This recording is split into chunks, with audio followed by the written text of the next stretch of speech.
Hola a todos. ¿Qué tal? Espero y se encuentren bien. Hoy les vengo a presumir varias cosillas empezando por esto.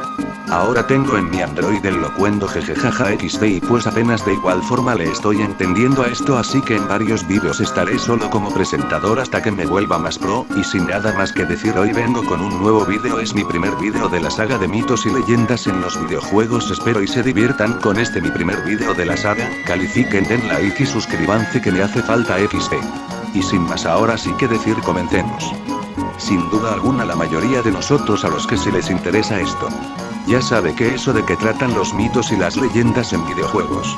Este vídeo tiene como objetivo claro revelar uno que otro misterio o leyenda no revelado o ya conocido, dando un repositorio definitivo de la información para que cualquiera pueda acceder, ya sea por nostalgia o la investigación de los suyos. Comenzaré con uno de los míticos mitos del videojuego más jugado por todos, el del fontanero Mario. Hablando claro acerca del que se puede saltar la bandera en el Super Mario. Es muy obvio que todos sabemos que sí se puede o que más de uno lo ha intentado, ya conociendo que cuando el Super Mario triunfaba revolucionando los juegos de plataformas conocidos hasta entonces, allá por la década de los 80, surgió una leyenda urbana que aseguraba que era posible saltar la bandera de la meta que nos encontrábamos al final de los niveles, obviamente sin contar los castillos.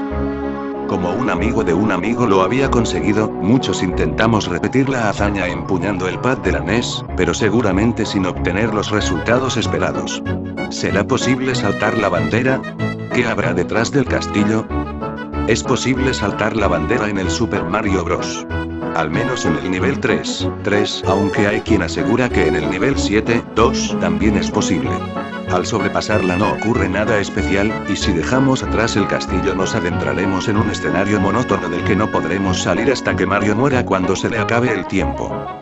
Otra forma de saltar las banderas, incluida la del nivel 1, es utilizando un glitch que nos permite introducir un Koopa Troopa al final de la pantalla y utilizarlo como trampolín. Les comento que cuando yo era un pequeñajo XD, lo llegué a conseguir, logré saltar la bandera en el primer nivel y si es verdad no hay nada interesante después del castillo. Ahora varios años atrás lo conseguí hacer en el juego de Super Mario Lost Levels para SNES y fue algo feo ya que encontré un tubo que te regresaba al nivel 1 cuando yo me encontraba por el mundo 7. Fue horrible. Pero bueno, dejando un lado esto. Si se puede saltar por medio de glitches, que es lo más eficaz. Como sea, les dejaré el vídeo de un tipo que salta la bandera para que vean lo que sucede. Corre vídeo, ponle play XD.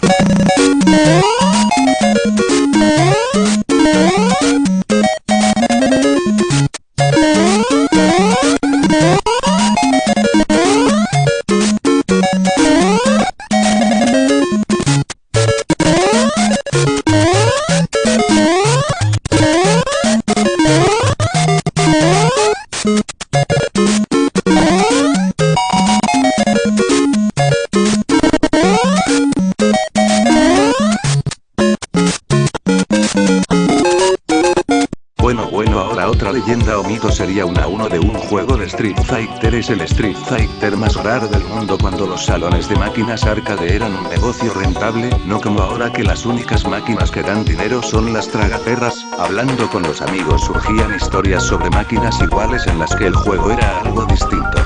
En muchos muchos casos esto estaba propiciado por el afán recaudatorio de los dueños de los salones, quienes se habían metido dentro del panel de configuración y habían aumentado la dificultad para poder sacarles los cuartos a los jugadores de una forma más rápida, especialmente eficaz cuando las máquinas eran nuevas y se formaban colas.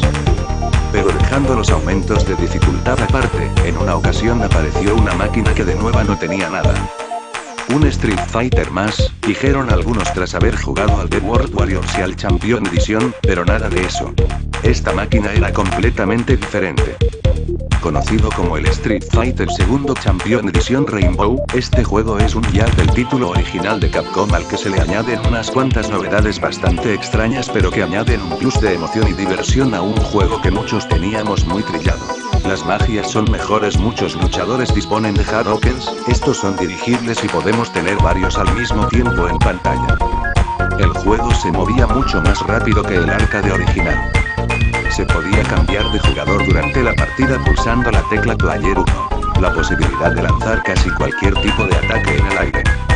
Bueno, aquí también les dejo un video diciendo que antes que nada ese Street Fighter fue uno de los que la mayoría solo escuchó por ahí y no vio por sí mismo. Yo no lo vi ni escuché hasta estos días y cuando lo vi por vídeos e imágenes me quedé impactado XD.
Ahora vámonos con otro mito de Mario o de sus juegos. Este constaría de que el videojuego Donkey Kong no se llamaría así sino que tendría el nombre de Monkey Kong. Horrible nombre en mi opinión, pero bueno, la leyenda urbana asegura que el nombre original del primer plataformas de la historia era Monkey Kong, pero que finalmente se llamaría Donkey Kong por culpa de un error de traducción. Veamos qué hay de cierto y qué de falso tras esta historia. Seguro que todos coincidimos con Miyamoto en que Kong es un buen nombre para un gorila, tan bueno que la compañía nipona tuvo que ir a juicio por culpa de la demanda interpuesta por la productora Universal City Studios, poseedora de los derechos de la película King Kong. Al final ganó Nintendo, pero esto es otra historia. Lo que nos interesa es por qué Donkey, que significa burro. En este punto podemos considerar varias teorías de por qué el juego no acabó llamándose Monkey Kong. ¿El error tipográfico o de traducción podría haber sido un error de traducción? Pues sí, aunque sería bastante complicado. Por un lado, un mono y un burro son dos animales lo suficientemente distintos y, por otro, la pronunciación de las letras D, I, M es también muy diferente y se encuentran relativamente alejadas dentro de la disposición del teclado. Hay quien dice que cuando Nintendo se dio cuenta del error, decidió no corregirlo, ya que tenía miles de pegatinas para las máquinas ya impresas. Mark Smith, editor de la revista Club Nintendo Magazine, se decanta por esta teoría asegurando que todo se originó con un error tipográfico en un fax enviado desde Nintendo Japón. La conversación telefónica. Otra leyenda nos habla de que este error surgió en una conversación telefónica entre Miyamoto y los importadores americanos. Cuando Miyamoto pronunció el título del juego Monkey Kong, los importadores entendieron Donkey Kong por culpa de la mala calidad de la línea. El carácter del protagonista. Esta última historia nos cuenta que a la hora de bautizar al gorila protagonista, Miyamoto buscó un adjetivo que definiese el carácter del simio. Cogió un diccionario y buscó un sinónimo de estúpido. Estúpido, y allí encontró la palabra donkey. Burro. En realidad, no hay indicios de que el nombre Donkey Kong se deba a un fallo tipográfico en un fax, a una mala pronunciación o a un error de traducción. Shigeru Miyamoto, que sin duda sabe el nombre que escogió, afirmó en varias ocasiones que eligió la palabra burro para caracterizar la terquedad del personaje, y la palabra Kong para que todos pensásemos en un gorila. Ochabots XD. Vámonos con otra leyenda más: la PlayStation de Sony y Nintendo. A principios de los años 90 la SNES lideraba el mercado de las 16 bits, manteniendo una dura rivalidad con la Mega Drive de Sega y en menor medida con la TurboGrafx de NEC. Por aquel entonces la palabra multimedia sonaba a futuro, y se llegó a pensar que la compañía que dotase a su sistema de la capacidad de reproducir CDs podría alcanzar el liderato sin despeinarse. Así comenzó una de las batallas de marketing más duras de la historia de los videojuegos. Las revistas del sector se llenaron de noticias que no hacían más que crear e incrementar la expectación de los usuarios. El Turbo CD de NEC o el Sega CD de Sega prometían juegos con mejores gráficos, un sonido de cine y una duración nunca vista hasta la fecha. ¿Y Nintendo? Pues como buena previsora tenía unas bajo la manga desde hacía mucho tiempo. Cuando la Super Nintendo era tan solo un prototipo, firmó un acuerdo con Sony para utilizar su procesador de sonido y diversos componentes en la fabricación de su consola, y en el caso de que ésta dispusiese de una unidad de CD, Sony sería la encargada de fabricarla. Por otra parte, Sony se reservaba el derecho de comercializar una videoconsola compatible con los juegos de la 16 bits de Nintendo y con el Super CD. Así pues, Sony y Nintendo presentaron de la mano la unidad lectora de CDs para la Super Nintendo bajo el nombre de SNES PlayStation Project. Pero este acuerdo entre las dos compañías niponas ponía en desventaja a Nintendo. Habían cambiado muchas cosas en los últimos años, y la Super Nintendo ostentaba una posición muy envidiable en el mercado. En el caso de llevarse el contrato a cabo, Nintendo dependería de Sony para la fabricación del SNES CD, y por otra parte Sony podría lanzar su propia consola compatible, plantando cara en el terreno de juego a la 16 bits de Nintendo. Prototipo de PA y de disco de la SNES PlayStation Project. También hubo discusiones en cuanto al formato del CD a emplear. Nintendo venía escaldada de las consolas y cartuchos piratas de la época de la NES, y quería desarrollar un sistema muy seguro, por lo que le pidió a Sony un CD de 580 MB recubierto de una carcasa de plástico, en donde hubiese un chip de memoria de 54 KB para salvar las partidas. Sony en cambio no estaba dispuesta a utilizar CDs que no respetasen su formato estándar. Entonces, las negociaciones entre ambas compañías se rompieron y Nintendo dejó a Sony de lado para negociar con Philips la creación del SNES CD. Entre ambas compañías llegarían a un acuerdo por el cual Philips desarrollaría el lector y lo haría compatible con su futura consola CDI, y además dispondría de algunas de las mejores licencias de la gran N como Zelda y Mario. Sin embargo, Sony no se quedaría de brazos cruzados mientras veía como Nintendo y Philips se repartían su pastel, y llevó a Nintendo a los tribunales por incumplimiento de contrato. Para dar fin a todo este culebrón, las tres compañías llegaron finalmente a un acuerdo para desarrollar de forma conjunta la unidad lectora. Cuando parecía inminente el lanzamiento e incluso se había fijado precio de salida $299, de repente todo quedó en nada y nadie volvió a sacar el tema. La Sega CD y el Turbo CD no lograron el éxito que esperaban. El chip FX dotaba a los juegos de una atractiva apariencia gráfica poligonal. Eran tres compañías las que se repartían los beneficios, así que tocaba a menos por barba. A pesar de que el SNES CD nunca llegó a salir, Sony aprendió todo lo que necesitaba del mejor maestro, y utilizó la tecnología desarrollada para lanzar inmediatamente al mercado su PlayStation. Nintendo quedó un poco descolgada, por una parte había perdido demasiado tiempo en el proyecto del SNES CD, y por otra el sistema Virtual Boy resultó ser un fracaso. Entre una cosa y otra no reaccionó a tiempo lanzando una videoconsola de 32 bits, y para cuando tuvo listos los deberes con la Nintendo 64, Sony ya dominaba el mercado. Nintendo había creado un monstruo. Y bueno, aquí les muestro la última leyenda. Esta es la de la banda sonora de Sonic 3, que según fue hecha por Michael Jackson. Una de las leyendas urbanas más famosas de los videojuegos es sin duda la que atribuye la autoría de los temas musicales de la banda sonora del Sonic 3 a Michael Jackson. Este asunto ha sido un tema de debate y disputa frecuente desde hace muchos años por parte de los fans del erizo azul. A principios de los años 90 las relaciones entre Michael y Sega eran inmejorables. El Moonwalker había sido un éxito tanto en los salones recreativos como en las conversiones domésticas para Mega Drive y Master System. Por ello no es de extrañar que Sega relegara a Michael la tarea de crear una banda sonora para la nueva entrega de Sonic, su franquicia estrella.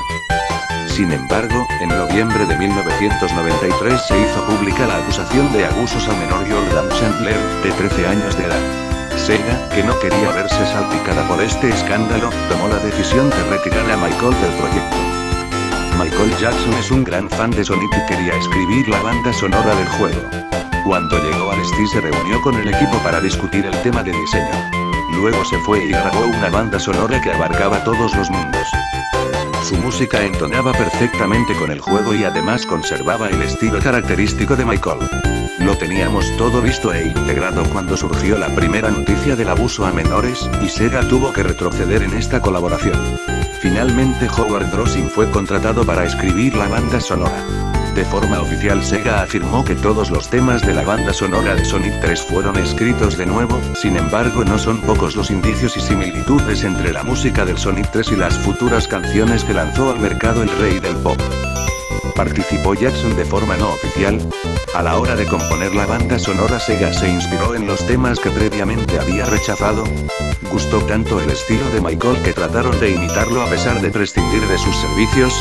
Ningún integrante del equipo de desarrollo suelta una palabra, bien para incrementar la leyenda o tal vez por un posible acuerdo de confidencialidad. Si Michael Jackson ha influenciado algunas pistas de la banda sonora, es pura coincidencia por lo que yo sé.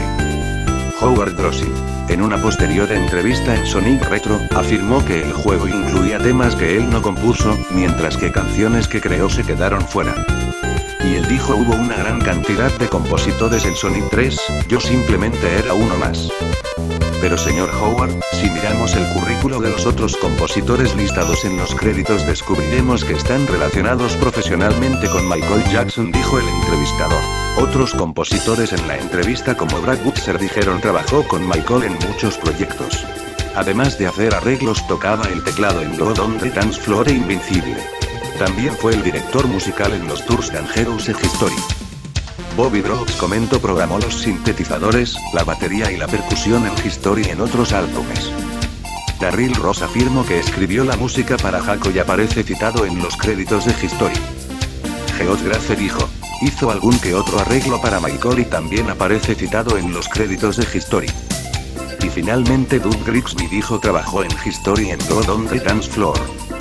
Todos están relacionados excepto un tal Sirocco, y surgió el rumor que Michael se escondía tras ese seudónimo para firmar la obra. Sin embargo este rumor es falso y ese tal Sirocco es un productor que en su currículo presume de haber trabajado con Michael Jackson en la música del Sonic the Hedgehog. Está claro que Michael Jackson está detrás de la banda sonora del Sonic 3, ya bien influenciando al resto de artistas con su primera propuesta o trabajando para Sega de forma clandestina, sin papeles firmados y por medio de sus colaboradores. Y bueno amigos, hasta aquí el vídeo.